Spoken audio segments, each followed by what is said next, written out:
des semaines fatidiques où nous avons escapé d'épreuve en épreuve, venir se ressourcer comme c'est le cas pour nous, reste une bénédiction que nous recevons du Seigneur, surtout quand nous savons qu'ils sont nombreux, des frères et des sœurs, qui, comme vous et moi, auraient bien aimé être avec nous en ce moment, mais ne sont pas à cause de plusieurs occupations aussi légitimes. Alors, à toi, frères et sœurs, toi dont le Seigneur accueille ce matin dans sa maison, je voudrais que tu te lèves debout, que tu te tiennes debout autant pour moi et que tu puisses dire à ton voisin, sois la bienvenue dans la maison du Seigneur. Comment allez-vous, bien dans le Seigneur? Comment allez-vous? Saluez-vous, embrassons-nous, donnons-nous la main, et qu'à louer, chanter sans la haine. Ce rendez-vous qui nous rassemble en ce moment est le symbole du rendez-vous avec Jésus. Nous sommes venus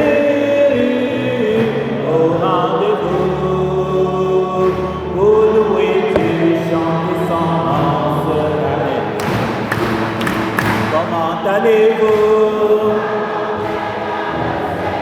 Ah oui, comment allez-vous?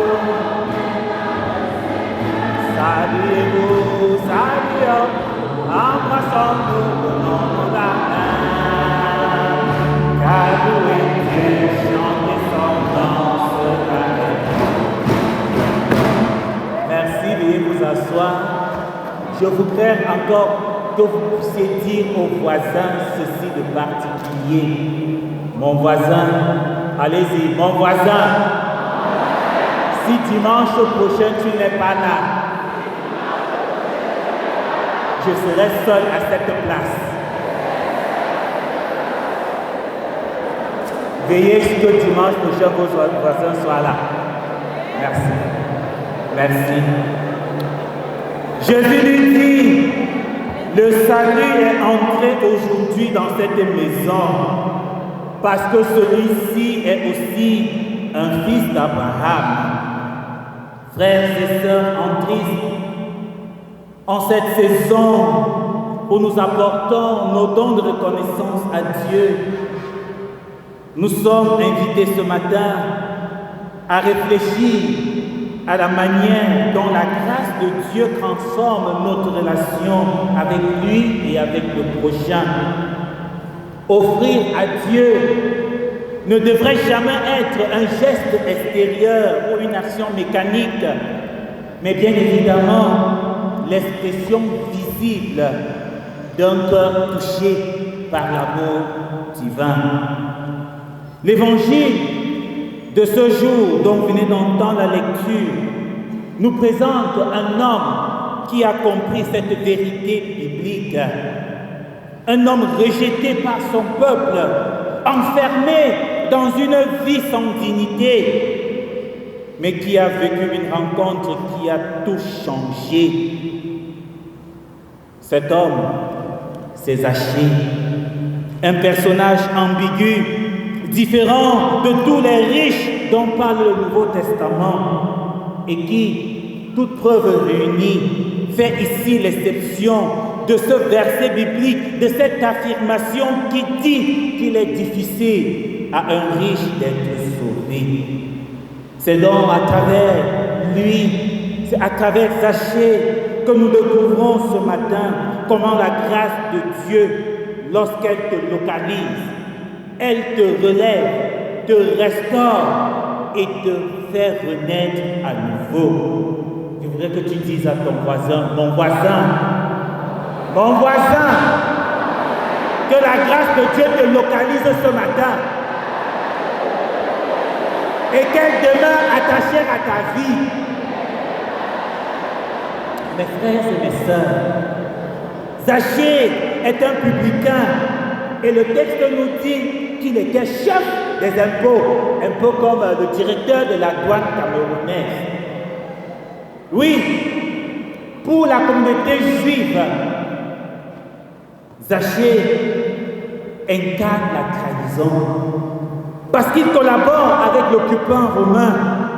Il perçoit des impôts, souvent en profitant des gens, en torturant les autres. Le publicain était dans la conscience populaire du temps de Jésus une personne socialement et religieusement impure. À l'opposé de celui-ci, nous avons le pharisien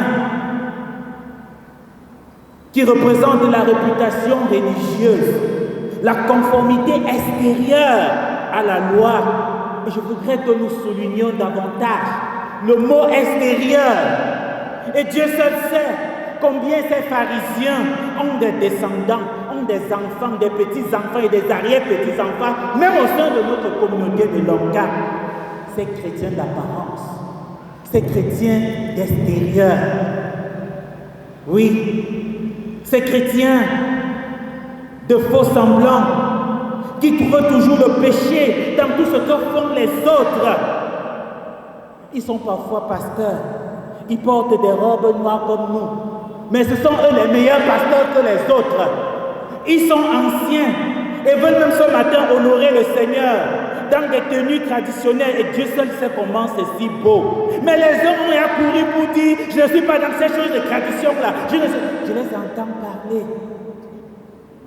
Même le blanc que tu portes là, c'est la tradition de quelqu'un quelque part. Même la robe blanche là est tradition. Vous allez voir tout à l'heure comment ils vont venir. Certains seront en sanja de sawa, d'autres seront en tenue des gens du sang, d'autres vont porter les machins de ma belle famille chez les Bamoun là-bas. Mais certains ont déjà vite fait de dire que ça c'est péché. C'est toi qui es péché. C'est vraiment toi qui es péché. Mes frères et mes sœurs, comme nous l'avons appris dimanche dernier, Jésus renverse cette hiérarchie des morales que nous avons.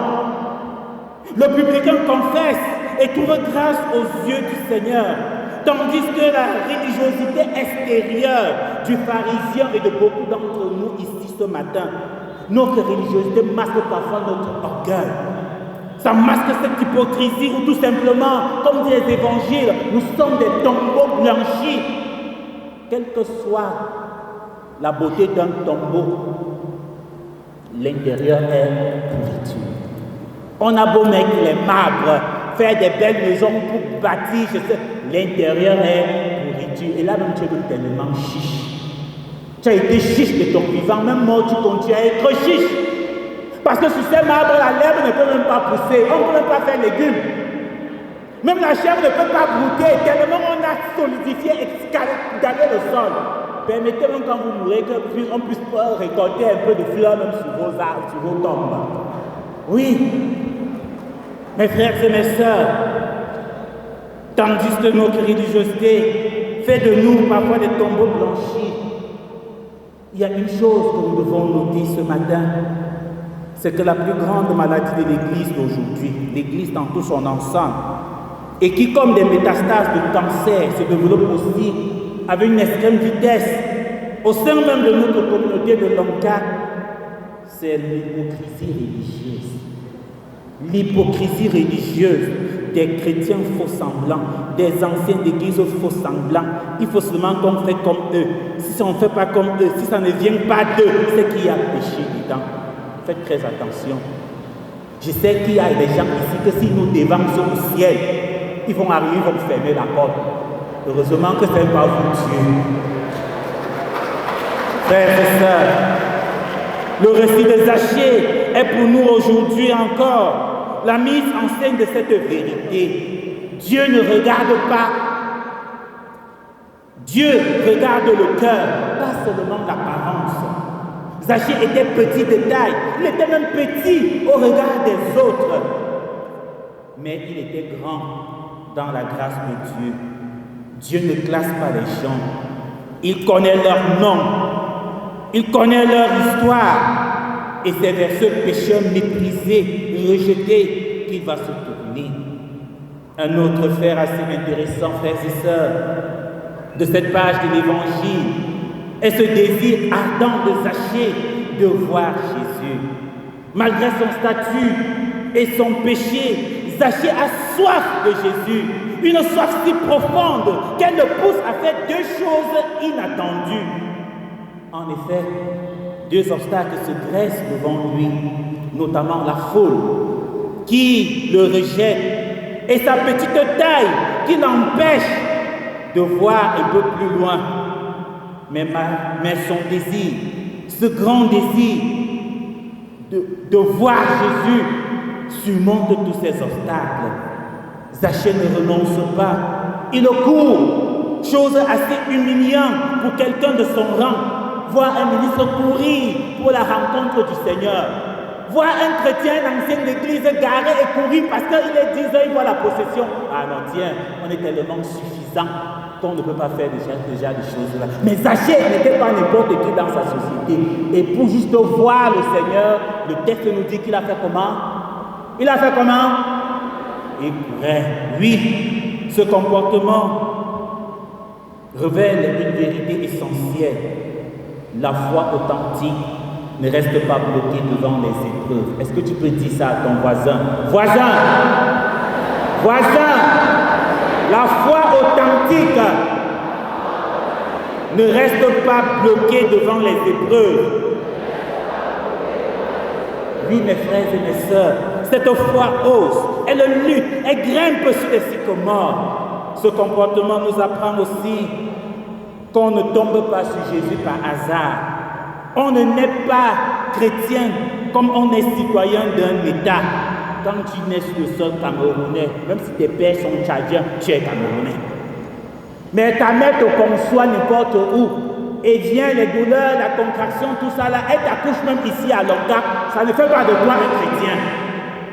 Non, on le devient par une volonté ferme et un sacrifice conséquent de suivre le Seigneur, quoi qu'il advienne.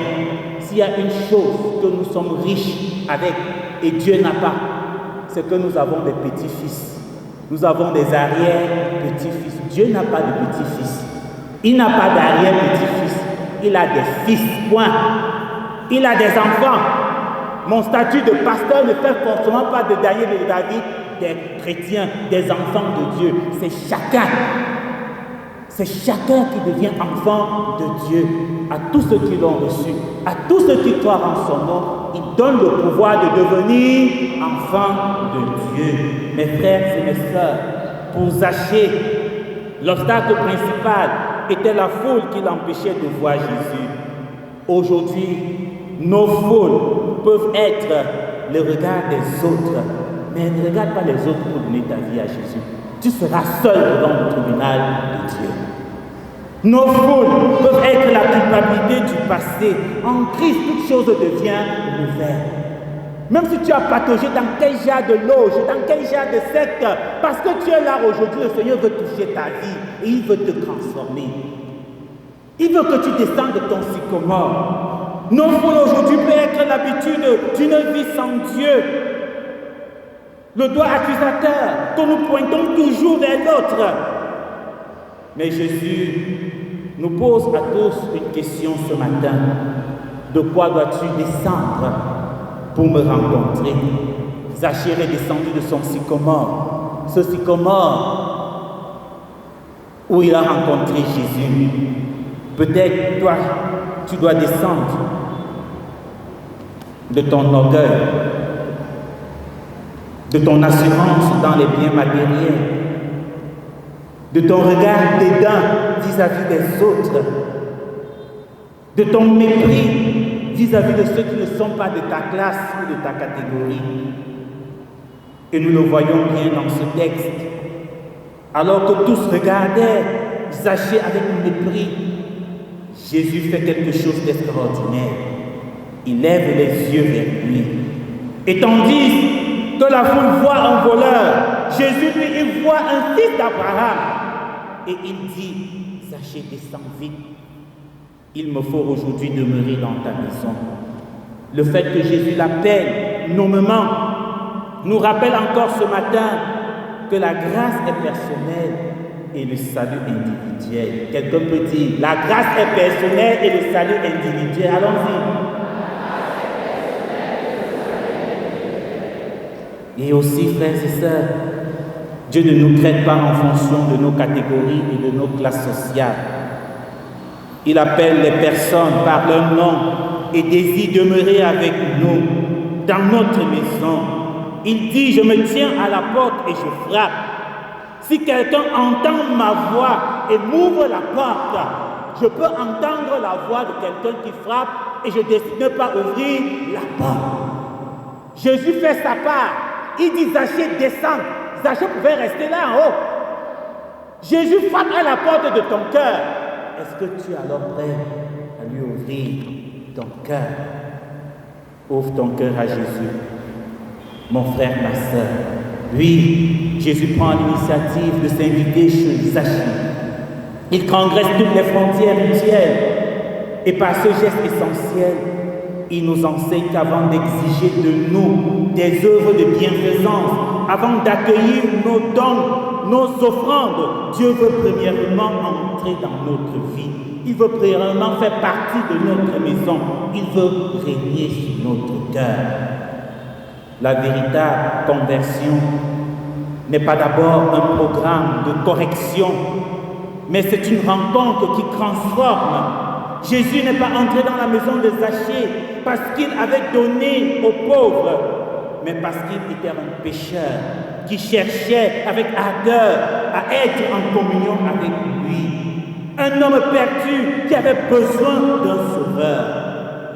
Et nous voyons par la suite que la présence du Christ ne laisse pas Zachée comme avant.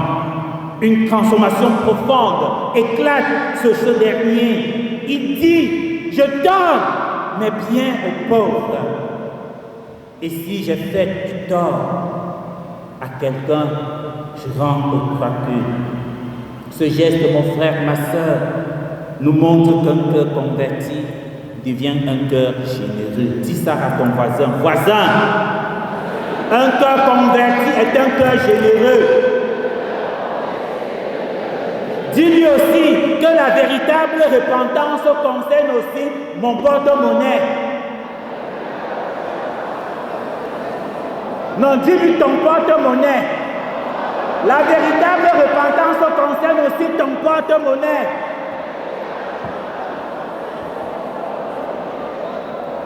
Et que la véritable foi répare le mal causé. Zachée ne donne pas pour être sauvé. Il donne parce qu'il a été sauvé, parce qu'il est sauvé. Et c'est là la véritable signification de l'offrande protestante. J'offre à Dieu pour lui rendre grâce en ma manière de ses bienfaits pluridimensionnels dans ma vie. Aussi, mes frères et mes sœurs, dans cette saison de dons de reconnaissance dans notre paroisse, n'apportons pas cette année 2025 nos dons par habitude, mais offrons au Seigneur par amour. N'offrons rien, absolument rien, si jamais nous nous sentons sous une quelconque pression. Si tu estimes qu'on te met de la corde au cou, qu'on demande trop à l'oncle, ne donne pas. L'oncle ne va pas tomber parce que tu n'as pas donné. Tu vas seulement rester derrière et voir comment les pierres crient à ta place. Comment d'autres vont donner et à ta honte. Comme certains anciens qui ne sont peut-être pas venus aujourd'hui parce que c'est une cérémonie traditionnelle. Ils vont donner. Que tu ne le veuilles pas, tu vas voir dans le forum des anciens. Ce sont tes mégas. Et ça sera ta honte. Mes frères et mes sœurs, apprenons à donner avec zèle, avec passion, avec libéralité, parce que c'est l'offrande volontaire que Dieu bénit.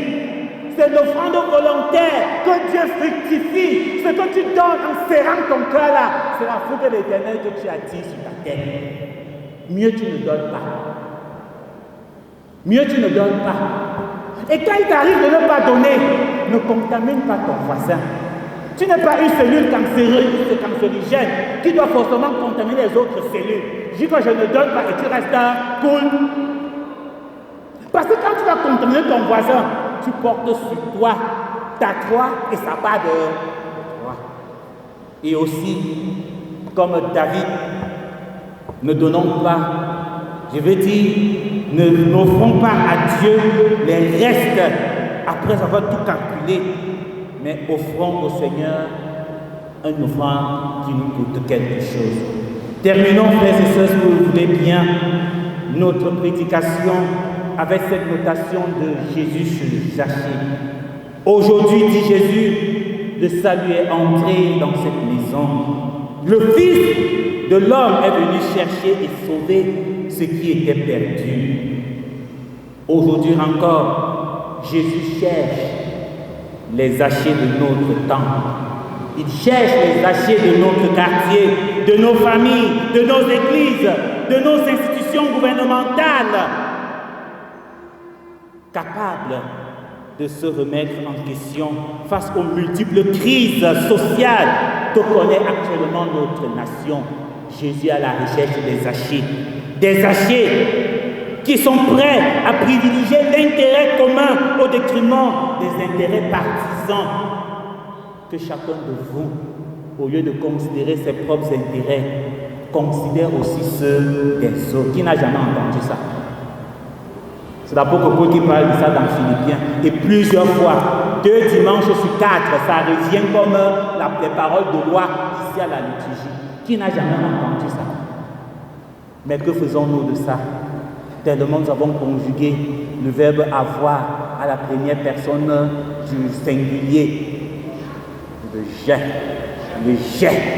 On n'a jamais le nous avons. Et c'est ça qui a gâté le Cameroun. C'est cet égoïsme-là, ce fait de toujours penser seulement à nous et à notre clan, qui est en train de nous pourrir la vie actuellement dans ce pays. Il y a des pays où, parce que c'est bien redistribué, les gens ne s'intéressent même pas à la politique. Là. On s'intéresse à la politique au Cameroun parce qu'on a faim. C'est parce que le peuple a faim.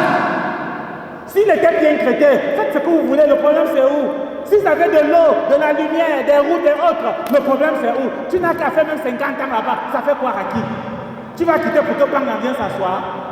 Jamais. Absolument pas. Que chacun de vous, même dans vos familles, au lieu de considérer seulement les intérêts de votre petit nombril, considérez aussi ceux des autres. Frères et sœurs, peut-être aussi ce matin, tu te sens rejeté, incompris, enfermé dans des vieilles habitudes, prisonnier de tes erreurs du passé comme Zachée. Il faut savoir que Jésus lève les yeux vers toi ce matin. Il t'appelle par ton nom. Il veut entrer dans ta maison, dans ton cœur, dans tes choix. Il veut changer ta vie et faire de toi une source de bénédiction. En cette saison de reconnaissance, Dieu ne te demande pas d'abord ton argent, il te demande ton cœur. En cette saison de don de reconnaissance, Dieu ne demande pas d'abord ton argent, il demande ton cœur. Et quand ton cœur sera touché, le reste suivra naturellement. On ne peut pas véritablement être chrétien et chiche. Chrétien et chiche ne font pas chemin ensemble. Ça ne fait pas chemin ensemble. Chrétien et avec la clé 14 à main, ça ne fait pas chemin ensemble. Oui, quand ton cœur sera touché, ta vie sera transformée. Quand ton cœur sera touché, tu seras guéri de l'hypocrisie religieuse qui te tue. Tu penses que ça tue les autres. Quand ton cœur sera touché, tu ne vas plus juger les autres sur leur apparence. Mais tu vas apprendre à te poser la question intérieurement, et si j'étais à sa place? Puisse le Seigneur toucher ton cœur ce matin et qu'il bénisse en toi l'écoute, la méditation de sa parole. Amen. Nous devons vivre dans la paix, frères de communauté chrétienne. Nous devons vivre dans la joie, sœurs de communauté chrétienne. Dans cette communauté, il n'y a pas d'hypocrisie, il n'y a pas d'hypocrisie. le monde est dans la paix, tout le monde est dans l'amour, frère, communauté chrétienne,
Amen. Je vous assois. Vitesse là.